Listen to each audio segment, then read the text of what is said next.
A partir de este momento, en Madero FM, los invitamos a escuchar Perspectivas con Guillermo Holzman y Percival Madero, un análisis de la actualidad nacional e internacional.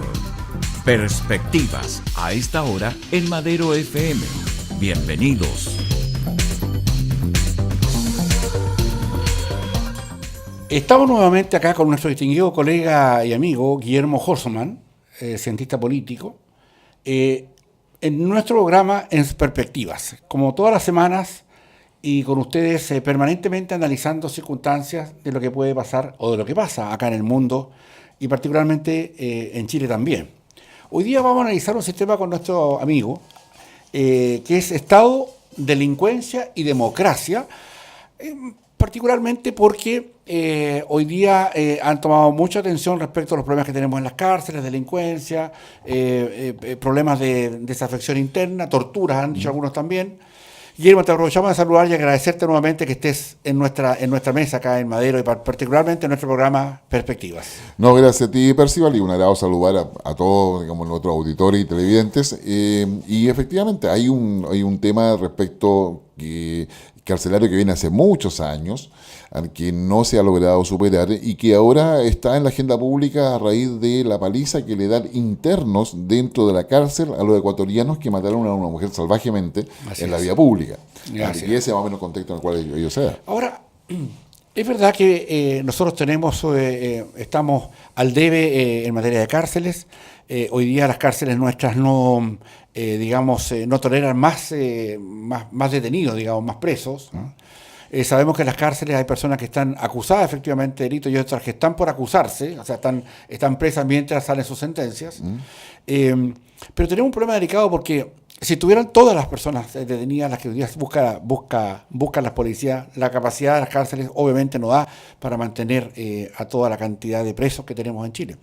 En definitiva, es un problema que es para la democracia y tiene que ver con la manera en cómo se aprende el delito en las cárceles. ¿Cómo nosotros, en la perspectiva del Estado y particularmente de la democracia, tenemos que enfrentar este tema para ver si acaso podemos entregarle algunas luces a las personas que tienen que, legislar sobre esto o admitir algún tipo de opinión que todavía no la tengan, Guillermo? A ver, yo diría que hay varias cosas que analizar. Empecemos primero por lo que el hecho que ha llevado a que las cárceles nuevamente estén en la agenda, que Gendarmería haya planteado la amenaza de un paro, que eso haya sido desactivado porque se reúne con el ministro de Justicia, y que da cuenta de una situación anómala y que yo creo que a nivel de medios de comunicación se ha tergiversado en alguna forma la discusión. Los medios de comunicación en general se han concentrado mucho en los derechos humanos, y que esa paliza nunca debió haber sucedido, ¿ya?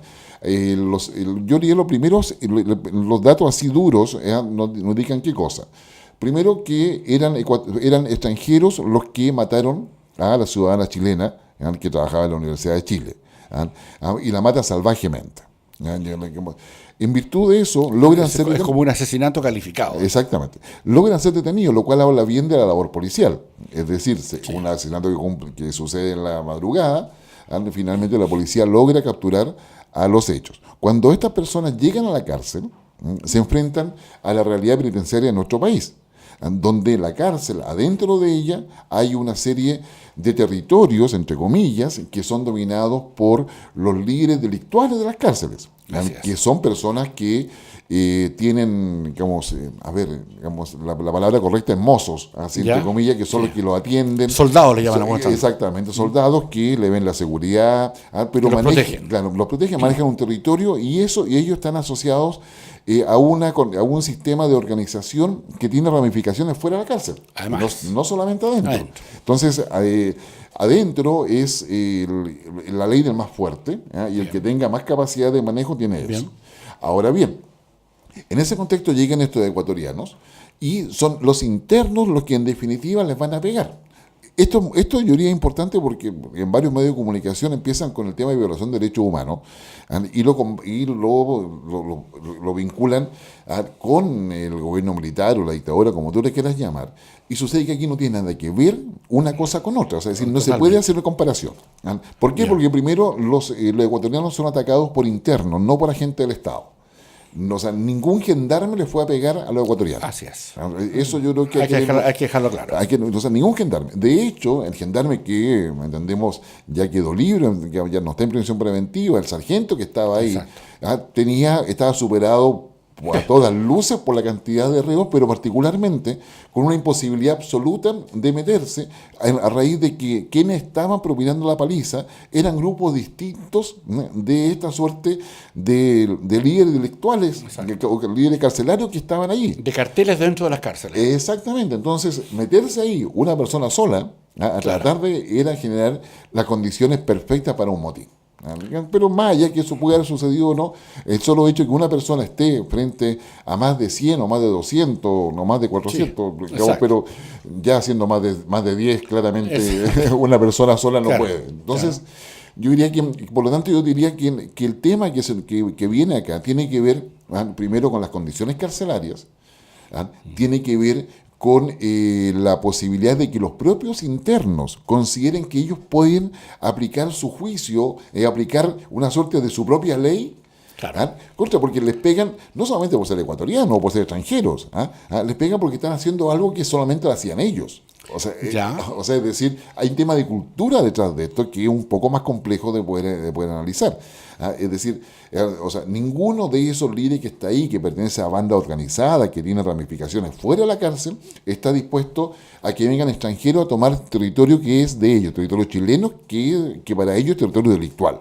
Perfecto. En consecuencia acá no solamente hay unas cosas xenófobas de parte de los internos, sino que también un claro aviso para los colombianos, para los venezolanos, los dominicanos, los haitianos, a quien quiera que quiera hacer delito acá en Chile, no los puede hacer si no tiene la venia de alguno de estos grupos que se dividen el territorio de cada ciudad de Chile. También puede ser visto, Guillermo, de la perspectiva también en que esto levantado por los medios de comunicación y que es un punto dentro de una realidad que vivimos diariamente en las cárceles. O sea, en las cárceles diariamente pasa esto, no es que pasó ahora. O sea, los grupos organizados dentro de las cárceles, pasa con los violadores, pasa con distintos tipos de delitos que tienen ciertos códigos de honor, por decirlo así, dentro de las cárceles. Y apuntaba más bien a que hoy día hay una disputa importante, como tú lo señalabas, entre quiénes son los que van a tomar el delito en Chile. Si van a ser chilenos o van a ser bandas organizadas de colombianos, de peruanos, de ecuatorianos. Entonces, hoy día, a propósito de la debilitación de lo que ocurre en los mundos policiales, que no son detectados todos los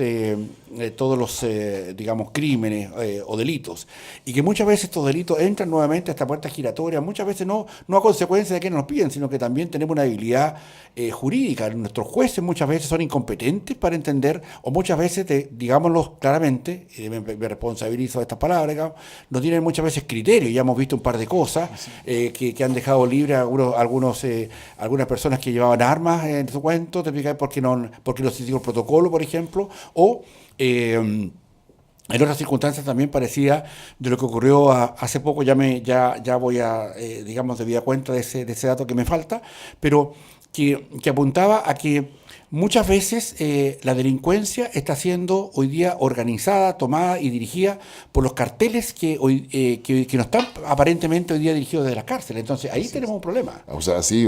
En Chile, al igual como otros países de América Latina, hay una delincuencia organizada. Si tú quieres ser delincuente, no puedes pretender cometer algún tipo de delito sin la venia, el permiso, la autorización de alguna de las bandas o el amparo. Que controlan territorio o controlan actividades. Son las dos grandes áreas. Pero yo digo, el tema, con lo que pasó ahora con esta paliza de los ecuatorianos, y habiendo dejado claro las características de eso, ¿qué es lo que surge? Primero, el hacinamiento. El hacinamiento, y tiene que ver con las condiciones en las cuales los presos viven su sentencia, o esperando su sentencia, pero el ambiente en el cual se vive en las cárceles. Efectivamente, a nivel internacional y organismos de Naciones Unidas dan cuenta de los criterios mínimos para poder tener en las cárceles. Es decir, tener el dicho de que la persona no entre a una escuela del delito, sino que entre a un lugar donde el mayor peso de la sentencia judicial es la pérdida de libertad. La libertad como elemento esencial del ser humano, tú lo pierdes por haber cometido un delito. Por lo tanto, en las cárceles tiene que haber cárceles segmentadas para aquellos que cometen delitos de cuello blanco, por ejemplo, Sí. de aquellos que son, digamos, violentos, de asesinato calificado o violadores, o tienen que haber zonas que permitan la segmentación, porque cada una de esas zonas tiene la posibilidad, o debería tener las cárceles, la posibilidad de una adecuada recreación, de un adecuado espacio, de adecuadas condiciones mínimas de dignidad, porque lo que no va a poder hacer es lo que quiera. Solamente puede hacer lo que la cárcel le permita hacer, o el sistema penitenciario le permita hacer. Porque la sanción que la sociedad tiene es que si tú cometes algo en contra de los demás, eso significa tu privación de libertad. Y el mayor castigo es la privación de libertad. Eso es, yo diría en términos muy generales, pero muy concretos, lo que se espera en una cárcel. Produce que aquí tienes cárceles donde no hay baños suficientes, donde en cada celda hay, digamos, un número superior a lo que la celda permite. O sea, una celda para 2 hay 6, ¿ya? No hay recreación, es decir, no hay aparato para hacer gimnasia, por ejemplo, no hay, centros de estudio, biblioteca adecuado. O que, preparación técnica. Claro, digamos, en algunas cárceles se hace o se logra hacer, pero son las menos en términos de porque quienes van allá en una cárcel de alto hacinamiento, finalmente son castigados. Entonces, si tú estás en una cárcel donde hay mucho hacinamiento, donde hay, bandas organizadas dentro de la cárcel, si tú quieres, rehabilitarte y quieres ir al taller, eres castigado. Eres castigado por estas bandas, y ahí te pegan, en fin, te torturan, pasa todo ese tipo de cosas. Yo creo que ahí hay un tema en términos de la logística o de la infraestructura carcelaria que tiene el país. Hay una clara diferencia entre aquellas cárceles concesionadas, que tienen mejores condiciones, de aquellas cárceles que administra el propio Estado a través de Gendarmería. Hay una diferenciación ahí en términos de ello. Ahora, al Estado eso le sale caro. Es decir, digamos, la típica comparación en que el Estado invierte más en un reo que en un bebé. Claro. Es completamente cierto, pero son situaciones completamente distintas. Se hablan de casi 900.000 pesos mensuales por cada uno. Claro, entonces eso es lo que cuesta. Esta misma discusión, digamos, yo la he visto en varios países, incluyendo los desarrollados, por lo pronto en Francia, por lo pronto en Estados Unidos, respecto a cuánto la sociedad está dispuesto a poder, colocar para mantener a una persona presa, privada de libertad como castigo, ¿ya? Y que privar la libertad tiene un costo. Y ese costo lo paga el Estado. Y si lo paga el Estado, lo pagamos todos nosotros con los impuestos. Así es. ¿Ya? Pero a su vez también, si tú colocas en la balanza, ¿qué pasa con la desnutrición? ¿Qué pasa con la pobreza? Si estás colocando más plata para esto y menos para la pobreza, ¿es comparable? No, yo creo que no es comparable. Creo que son dos objetivos distintos que el Estado debe satisfacer de igual forma. Sí. Porque es diferente. La lucha contra la pobreza tiene muchas más dimensiones que el tema de las cárceles. En las cárceles se ve la cantidad neta, pero cuando tú hablas de la pobreza, estamos hablando de una cantidad impresionante de anillos de protección que el Estado debe asegurar para poder luchar contra ellos. Son fenómenos, en consecuencia, yo diría distintos. Pero ese es un tema, en la infraestructura y las condiciones de vida para los reos en términos de ofrecerle una dignidad mínima, asumiendo de que ellos están privados de libertad para pagar por el delito que hayan cometido. Perfecto. Y el otro es la organización penitenciaria nuestra, es decir, Gendarmería. O sea, es decir, si efectivamente el número de sentenciados ha ido en aumento, el número, de gente que está en la cárcel va en aumento, ahí, sin lugar a duda, hay un análisis que hacer. Es decir, no podemos tener cárceles por hacinamiento en virtud de que hay más delincuencia en el país, porque lo que estamos diciendo finalmente es eso. Es decir, tenemos un sistema carcelario que es insuficiente para poder recoger a todos los delincuentes que hay en este país, sean de cuello blanco hasta los más violentos, pero los que van a la cárcel, finalmente, es completamente insuficiente. Y ahí hay una falencia concreta del Estado, que la única forma de solucionarla es un plan de mediano plazo y largo plazo de infraestructura, para poder justamente evitar todo ello, y a su vez también mirar qué es lo que se requiere en términos de la protección para ellos, o sea, de Gendarmería. Hay modelos distintos, yo conozco modelos que han visitado cárceles de otros países, hay modelos en los cuales todo lo que es la seguridad perimetral e incluso interior se terceriza. que se lo hacen guardias privados. Bien. Es una posibilidad. Acá en Sí. Chile no tiene mucha acogida por el orden institucional que esto tiene. Sí. Acá hay una discusión respecto a que los gendarmes finalmente usan armas. Además tenemos una gendarmería que tiene sindicato. Eso Que iba a ir ahora. que no es un tema Claro, menor. claro. Ahora, entonces yo te diría, nos falta, hay una deficiencia respecto a cómo el Estado ha visto el problema, porque lo ha visto como elementos compartimentados. Por una parte tenemos el tema de las cárceles y gendarmería, pero sé que tú no puedes ver solamente eso si no ves el tema de las fiscalías, no ves ahora los jueces de garantía, y particularmente un tema que tú, digamos, tocabas así tangencialmente, no ves el tema de las leyes.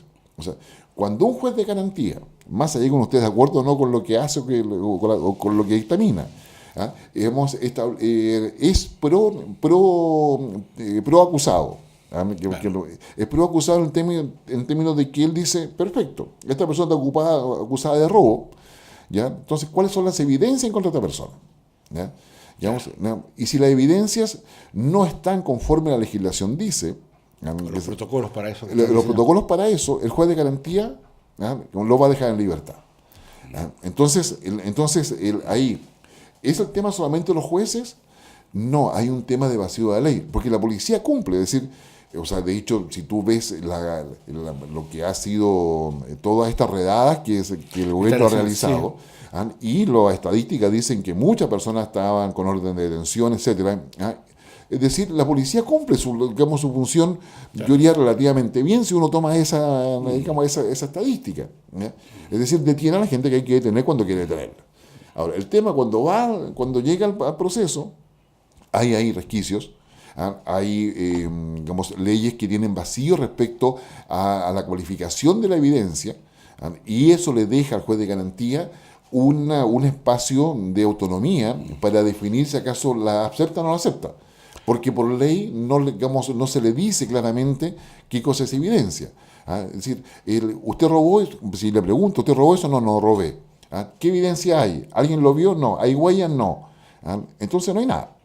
Claro. No obstante que la persona haya tenido con ella lo que se haya robado. Exacto. Entonces, yo te diría, el grado de autonomía muchas veces que las leyes les dejan a los jueces de garantía hace que la formación de los jueces de garantía, que son más garantistas en la práctica, prevalezca por sobre criterio de uno fiscal que no tiene las herramientas jurídicas necesarias para poder acreditar el delito. Por lo demás, también lo que se hace es debilitar el trabajo de la policía, porque si bien es cierto, hay acá espacios para el sentido común, ¿ya? Creo que los jueces, al ser más garantistas, es decir, que están más con los derechos de la persona que eventualmente ha delinquido, en detrimento de la persona que ha sido el objeto de la delincuencia, la persona que ha sido asaltada, etcétera, genera también un espacio importante, porque no hay que tampoco, hay que establecer probablemente como criterio que hoy día existe por parte y eso registrado a través de encuestas y otros métodos de recepción de información, que hoy día hay mucho descontento respecto de cómo se ha manejado la delincuencia con esto. Y no tenga que ver que solamente si hay más o menos delincuentes, sino que si acaso hay jueces capaces de entender que todas las circunstancias que se le lleva de un detenido, muchas veces más allá de la prueba, porque normalmente no hay mucha evidencia del delito, es decir, dónde está la prueba, dónde está la huella dactilar, dónde está la filmación, pero muchas veces también se debilita el sentido del policía como testigo de fe de las circunstancias. Así es. Entonces, como un juez o como nosotros que estamos hablando de la delincuencia, nos ponemos, porque acá también hay un problema de la democracia, es decir, como nosotros que pagamos impuestos y con eso pagamos a los jueces, con eso pagamos a la gendarmería, con eso pagamos las cárceles, etcétera, no va a haber un sentido de cierta de una mirada más bien, más que una cuestión, digamos, que tenga que ver con la judicatura, con la sustancia, con la esencia de la prueba, sino que también tiene que ver cómo los que estamos en democracia también hacemos exigencias respecto a esto. Entonces me parece que ahí, en el tema que estamos tratando, que la democracia también se ve debilitada con esto, porque hay mucha gente que hoy día no está detenida, hay mucha gente que no está por otras razones.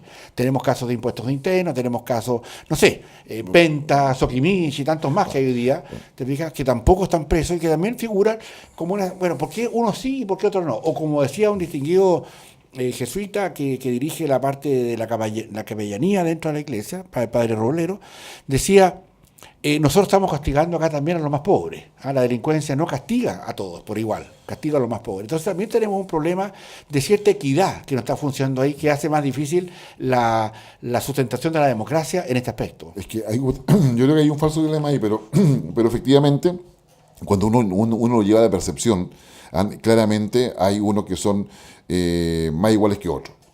Claro. O sea, porque todos somos iguales ante la ley. Claro. Pero hay unos que son más iguales que otros, Sí. en definitiva. Sí. ¿Ya? Entonces, no, ahí tenemos, yo diría, cuando tú tocas el tema de la democracia, lo tocas, yo diría, correctamente, porque finalmente las leyes que se están aplicando son aprobadas en el legislativo. La modificación a las leyes depende no solamente de la posibilidad de que de un parlamentario coloque un proyecto de ley, una indicación, sino que también depende de la capacidad del Ejecutivo. El Ejecutivo para poder hacer la generación. Y acá tenemos, yo creo que el problema más grave que se ha ido acumulando ya por años y para tomarlo de retorno a la democracia.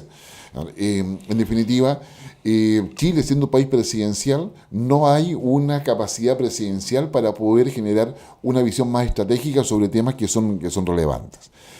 Acá también, cada una de estas políticas públicas, cuando hablamos de construcción de cárceles, cuando hablamos de infraestructura, cuando hablamos de aumento de personal, aumentar el gasto, etcétera, normalmente también son espacios de corrupción. ¿Ya? ¿Por qué? Porque son licitaciones, porque son grandes cantidades de dinero que tienen que irse a una determinada institución, una determinada actividad, etcétera. Y eso, yo diría, hasta el día de hoy, por ejemplo, no está completo todo el informe de todas las cárceles concesionarias que se anunciaron y de las cuales se entregó solamente un porcentaje menor. Así es.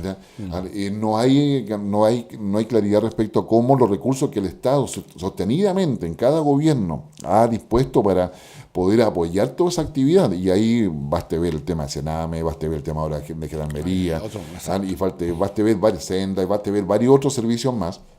¿Dónde se han ido esos recursos, efectivamente, que no han tenido ningún tipo de impacto? Entonces, ahí es cuáles son la evaluación de impacto que tú haces respecto a esas políticas públicas, pero acá hace falta una autoridad presidencial. O sea, yo diría, dentro de la actual estructura institucional del Estado, una autoridad presidencial, que no sea una comisión, digamos, de 50 personas, sino que una autoridad presidencial que efectivamente haga lo que el sentido común te dice, es decir, cuál es la situación en términos de elementos mínimos que tiene cada cárcel. Claro, si efectivamente queremos arreglar ese problema, va a haber que invertir en ese problema, ¿ya? Pero con plata que sepamos cuántas son y cuántas realmente llegan a arreglar ese problema. Yo creo que ahí hay un tema. En términos de democracia, tenemos leyes imperfectas, definitivamente, que permiten una discrecionalidad a los jueces de garantía, y genera vacío también en los fiscales respecto a lo que es el delito hoy día y la forma de cualificar las evidencias.